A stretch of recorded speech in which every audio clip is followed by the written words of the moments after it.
Halo, selamat datang. Hari ini kita bakal kupas tuntas sesuatu yang lagi penting banget di dunia investasi, yaitu mandat ESG. Kita kan sering banget dengar soal investasi berkelanjutan, tapi gimana caranya kita yakin kalau itu bukan cuma omong kosong? Nah, anggap saja kita lagi mau merancang cetak birunya bareng-bareng.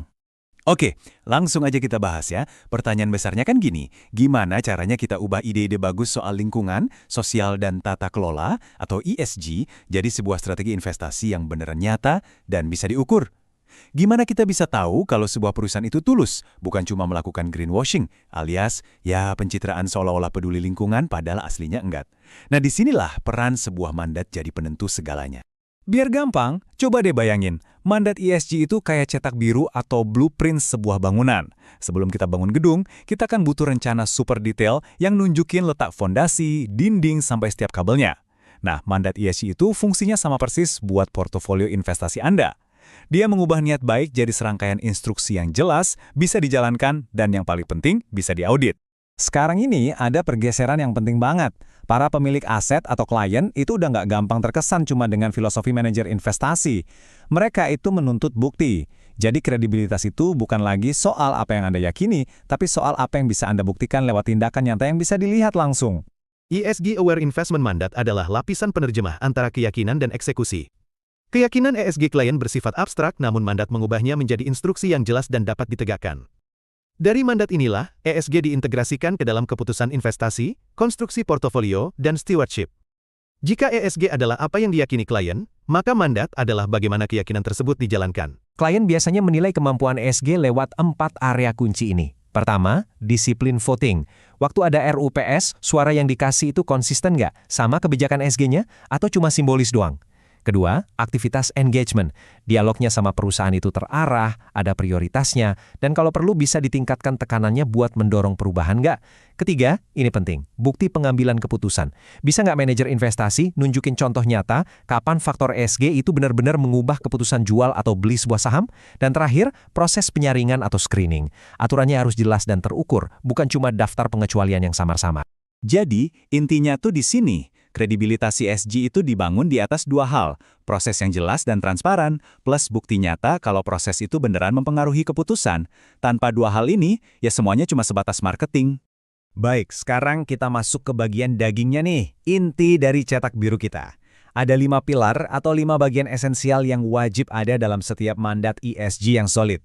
Anggap aja ini 5 bab utama dalam buku panduan investasi Anda. Nah, ini dia kelima pilarnya. Pertama, keyakinan investasi. Ini soal mengapanya. Kedua, mekanisme integrasi. Ini soal bagaimananya. Ketiga, batasan portofolio. Ini apa aturan mainnya. Keempat, kepengurusan atau stewardship. Ini soal lalu kemapanya. Tindakannya apa. Dan yang terakhir, akuntabilitas, yaitu buktikan. Yuk kita beda satu persatu. Pilar pertama itu fondasinya mengapa. Sebuah mandat harus dengan tegas menyatakan keyakinan si pemilik aset. Tujuannya apa sih? Apakah buat manajemen risiko, cari untung jangka panjang, atau cuma mau menyelaraskan investasi dengan nilai-nilai pribadi? Menjawab pertanyaan mengapa ini penting banget, karena relevansi ESG itu biasanya makin terasa dalam horizon investasi yang lebih panjang. Dan ini poin yang krusial banget. Manajer investasi itu kan dibayar untuk menjalankan keyakinan kliennya, bukan untuk menafsirkan ESG seenaknya demi agenda marketing mereka. Ini bagian dari tugas fidusia. Tanggung jawab hukum dan etis untuk bertindak demi kepentingan terbaik klien, bukan sekedar pilihan gaya-gayaan. Lanjut ke pilar kedua, yaitu bagaimana. Sebenarnya, gak ada satu cara yang paling benar untuk mengintegrasikan ESG. Yang paling penting adalah metode apapun yang dipilih harus didefinisikan dengan super jelas di dalam mandat. Jadi masalahnya itu bukan karena ada banyak pendekatan, tapi karena mandatnya yang seringkali nggak jelas. Ada banyak banget alat di dalam kotak perkakas ESG. Bisa dipakai sebagai saringan lolos atau tidak lolos, bisa juga jadi input untuk valuasi, misalnya untuk menyesuaikan arus kas atau tingkat diskonto. Bisa juga sebagai alat untuk mengukur keyakinan resiko, atau bahkan sebagai pemicu untuk memulai dialog dengan perusahaan. Nah, mandat yang bagus itu akan bilang secara spesifik, hey, kita mau pakai alat yang ini, dan begini cara pakainya. Seperti yang disampaikan sebelumnya, ESG bukan satu strategi tunggal. Ia adalah sebuah toolbox pendekatan investasi. Pendekatan pertama adalah ESG integration, di mana faktor ESG ditanamkan ke seluruh proses analisis dan pengambilan keputusan. Kedua adalah exclusions, yaitu penyaringan negatif terhadap sektor atau aktivitas tertentu, biasanya didorong oleh nilai atau batasan mandat. Ketiga adalah best in class, yang memilih perusahaan dengan kinerja ESG terbaik relatif terhadap peer-nya, tanpa mengecualikan seluruh sektor. Keempat adalah thematic investing, yang berfokus pada tema pertumbuhan spesifik seperti energi terbarukan. Kelima adalah impact investing, yang secara eksplisit menargetkan dampak dunia nyata yang terukur. Dan terakhir adalah stewardship, melalui voting dan engagement aktif untuk mempengaruhi perilaku perusahaan. Mandat ESG yang kuat secara jelas menetapkan alat mana yang digunakan dan mana yang tidak. Pilar ketiga itu apa? Ini soal aturan main yang tegas dan nggak bisa ditawar. Mandat harus mendefinisikan batasan-batasan yang konkret. Contohnya, sektor apa saja yang sama sekali nggak boleh disentuh. Atau berapa batas maksimal emisi karbon dari keseluruhan portofolio. Atau seberapa jauh kinerja portofolio boleh beda dari acuannya yang biasa kita sebut tracking error. Resiko ESG cenderung terakumulasi secara perlahan, seringkali tidak terlihat dalam jangka pendek, dan diabaikan selama bertahun-tahun. Namun ketika risiko tersebut terrealisasi, dampaknya bersifat non-linear, muncul tiba-tiba dan seringkali eksplosif. Karena itu, mandat investasi ESG menekankan konsistensi jangka panjang, identifikasi risiko sejak dini, serta peran aktif melalui engagement dan voting. ESG pada dasarnya bukan tentang volatilitas hari ini, melainkan tentang realisasi risiko di masa depan. Pilar keempat, lalu kenapa? Ini adalah tentang menjadi pemilik yang aktif. Kita nggak cuma beli saham terus diam, tapi kita ikut mempengaruhinya. Nah, ini mencakup dua kegiatan utama, engagement atau keterlibatan aktif dengan perusahaan, dan voting atau pemungutan suara dalam rapat pemegang saham. Dua aktivitas ini beda banget loh praktiknya. Engagement itu proses dialog yang seringkali butuh pendekatan personal, sifatnya jangka panjang, dan jujur aja, agak susah diukur keberhasilannya secara langsung.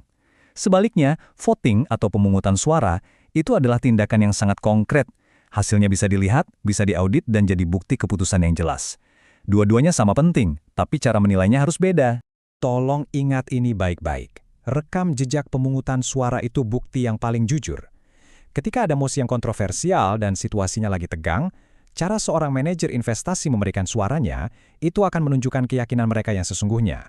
Jauh lebih jujur daripada semua brosur pemasaran yang mereka buat.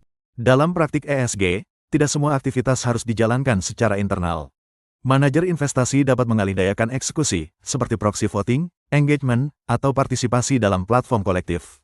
Namun satu hal tidak pernah bisa dialihkan, tanggung jawab fidusiari.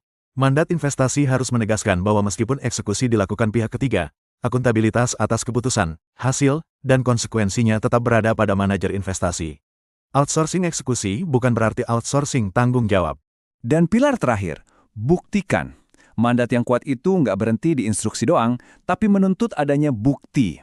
Artinya, harus ada pelaporan rutin, ada analisis soal dari mana datangnya kinerja ESG, dan semua dokumentasi kegiatan kepengurusan yang jelas. Prinsipnya sederhana, kalau nggak bisa diukur, ya nggak bisa dikelola. Terus, gimana caranya cetak biru ini diuji di dunia nyata? Nah, cobanya ada di proses seleksi manajer investasi, atau yang biasa disebut RFP, singkatan dari Request for Proposal. Ini adalah momen di mana semua klaim ESG itu diuji habis-habisan. Selama proses uji tuntas ini, pemilik aset bakal nanya macem-macem buat cari bukti konkret. Pertanyaannya bisa tajam banget misalnya. Tim stewardship Anda itu beneran ada dan punya sumber daya cukup atau cuma nama di atas kertas? Atau gimana cara Anda memprioritaskan perusahaan mana yang harus diajak dialog biar dampaknya maksimal? Pertanyaan-pertanyaan kayak gini yang bisa memisahkan antara manajer yang cuma jago marketing dengan yang beneran punya kapabilitas eksekusi. Jadi, bisa dibilang proses RFP inilah momen kebenarannya. Momen di mana ESG itu berubah dari sekedar cerita yang indah menjadi sebuah perbandingan yang didasarkan pada bukti-bukti yang kuat dan bisa diadu. Disinilah manajer yang serius dan kredibel akan kelihatan. Oke, mari kita tarik kesimpulan dari semua pembahasan kita. Pada intinya, mandat ESG yang dirancang dengan baik itu berfungsi seperti sebuah kontrak akuntabilitas. Kontrak antara pemilik aset dengan manajer investasinya. Nah, ini kerangka kerja yang bisa Anda ingat-ingat. 5 langkah sederhana yang jadi inti dari mandat yang kuat. Pertama, definisikan keyakinan Anda. Kedua, spesifikasikan cara integrasinya. Ketiga, tetapkan batasan yang jelas. Keempat, wajibkan adanya kepengurusan aktif. Dan yang kelima, yang paling penting, selalu tuntut bukti. Jadi, kalau harus dirangkum dalam satu kalimat, mungkin ini yang paling pas. Mandat ESG yang sadar dan terstruktur akan mengubah keyakinan menjadi serangkaian tindakan nyata yang dapat diverifikasi dari waktu ke waktu. Inilah yang mengubah niat baik menjadi hasil yang terukur. Terima kasih banyak sudah mengikuti pembahasan kita soal mandat ESG. Mudah-mudahan sekarang cetak birunya jadi lebih jelas ya.